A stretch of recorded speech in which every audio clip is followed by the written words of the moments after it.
How to fix Twitch app not sending verification code. Hey everybody and welcome back to our channel.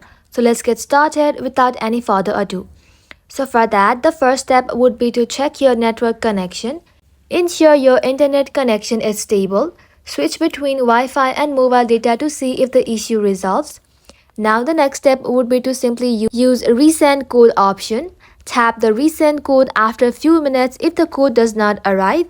Also make sure you are not requesting the code too frequently, which may block new codes temporarily. Now after that, open up your settings in your mobile device. Once you open it up, scroll below and then tap on General. From here, tap on iPhone Storage.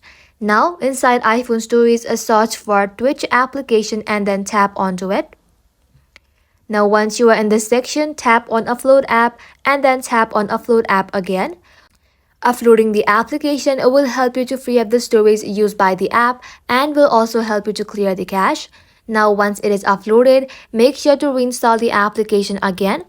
Now once done, head back to your home screen and then open a preferred browser in your mobile device. Once you open it up, in the search bar, search for Down Detector. Visit sites like Down Detector to see if Twitch is experiencing outage. Now the next step would be to head back to your home screen and then long press Twitch. Tap on Remove App, tap on Delete App, and then tap on Delete. Once it is deleted from your device, go ahead and open up your App Store and then reinstall the application in your mobile device. And with that, your problem will be fixed. And that is how you can do it, guys. Thank you all for watching the video till the very end and stay tuned until our next upload.